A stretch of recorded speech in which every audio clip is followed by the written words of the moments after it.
रहमान रहीम। मेरा नाम डॉक्टर काजी अमजद है, असिस्टेंट प्रोफेसर प्लास्टिक सर्जरी। आज मैं हेयर ट्रांसप्लांट पे चंद बातें करूंगा, और क्योंकि अक्सर मेरे पेशेंट्स हेयर ट्रांसप्लांट के बारे में ये डिफरेंट क्वेश्चन मुझसे पूछते हैं, तो आज मैं वो डिस्कस करूंगा। हेयर ट्रांसप्लांट एक सेफ प्रोसीजर है, कॉस्मेटिक प्रोसीजर है, सर्जिकल प्रोसीजर है, लेकिन सेफ एंड कॉस्मेटिक प्रोसीजर है। इस पे टाइम जो लगता है वो तकरीबन 6 से 7 घंटे लगते हैं, और ये लोकल एनेस्थीसिया में हम करते हैं। लोकल एनेस्थीसिया का मतलब ये है कि हम सिर्फ सर में ब्लॉक्स दे देते हैं, नशा करते हैं, बाकी बंदा अवेक होता है, हमारे साथ बातें भी कर सकता है, खा पी भी सकता है, और अगर कोई क्रिकेट मैच देखना चाहो, मूवी देखते हैं, तो वो भी उसका भी इंतज़ाम हमने किया हुआ होता है, वो भी अवेलेबल होते हैं, वो भी कर सकता है। और बीच में से वो जूस भी पी सकता है, जो खाना भी खा सकता है, सब कुछ हम कर सकते हैं। हमारे साथ डिस्कशन गपशप हो रही होती है। हेयर ट्रांसप्लांट के बाद जो है वो ड्राइव भी कर सकता है और वो चल फिर भी सकता है, ऐसी कोई बात नहीं होती है। हेयर ट्रांसप्लांट के बाद अक्सर लोग परहेज़ के बारे में पूछते हैं, तो इसमें कोई परहेज़ नहीं होता है। मतलब सब कुछ खा सकता है, सब कुछ पी सकता है। कुछ अगर डायबिटिक पेशेंट है तो वो अपने डायबिटीज़ के जो टेबलेट्स हैं, जो पिल्स हैं, तो वो टाइमली ले ताकि उसका डायबिटीज़ कंट्रोल रहे।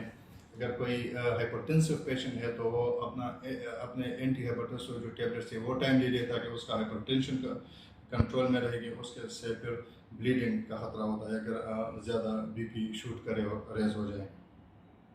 अगर स्मोकर है तो वो अपने स्मोकिंग जो है वो डिक्रीज़ करे, कम करे। अदरवाइज ऐसी कोई और बातें नहीं होती हैं। फिर लोग अक्सर ग्राफ्ट्स के बारे में पूछते हैं कि इसमें हम कितने ग्राफ्ट लगाएंगे। तो ग्राफ्ट डिपेंड करता है बंदे के अपने डोनर साइट पे। जो डोनर साइट होता है वो बैक से हम ग्राफ्ट्स लेते हैं, जो बाल होते हैं, और वो फिर हम लगाते हैं। तो कुछ लोगों का बहुत ज़्यादा डेंस होता है और कुछ लोगों का जो है वो उसमें डेंसिटी कम होती है, बाल कम होते हैं। नॉर्मली हम 3 से 4 हज़ार के दरमियान मतलब इस तरह ग्राफ्ट्स लेते हैं, वो लगाते हैं।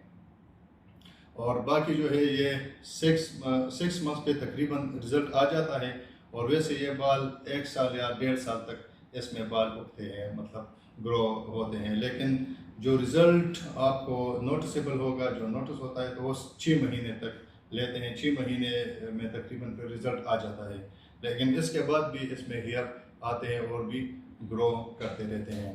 तो ये चंद बातें थी जो कि हेयर ट्रांसप्लांट के बाद। हाँ, एक बात ये है कि हेयर ट्रांसप्लांट के बाद हम ड्रेसिंग अप्लाई कर लेते हैं 48 आवर्स के लिए, और फिर 48 आवर्स के बाद हम वो ड्रेसिंग रिमूव कर लेते हैं, और फिर आफ्टर 72 आवर्स मतलब तीसरे दिन वो फिर बात ले सकता है, और फिर वो नहा सकता है, और फिर वो डेली हम उसको बात एडवाइस करते हैं कि ताकि वो नहाए, डेली वो नहा सकता है। तो मतलब ऐसी कोई बात नहीं हो। बाकी कुछ बातें होती हैं जो कि हम फिर पेशेंट को उसके साथ साथ हम बताते जाते हैं कि मतलब आप ये करें, वो करें। लेकिन मेन मकसद ये है कि हेयर ट्रांसप्लांट एक सर्जिकल प्रोसीजर है, लेकिन कॉस्मेटिक प्रोसीजर है। और आप जहाँ से भी करें, तो डॉक्टर करे तो अच्छी बात है, इसके कोई साइड इफ़ेक्ट्स और कॉम्प्लिकेशन नहीं होते हैं।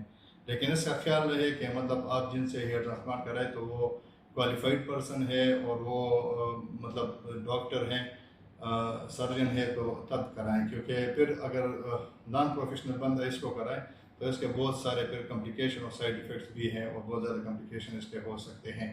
तो इसलिए मतलब क्वालिफाइड पर्सन से और डॉक्टर से ये कराएं। बाकी एक सेफ सर्जिकल प्रोसीजर है और कॉस्मेटिक प्रोसीजर है, इसके इस तरह कोई ख़ास फिर साइड इफ़ेक्ट्स नहीं होते हैं।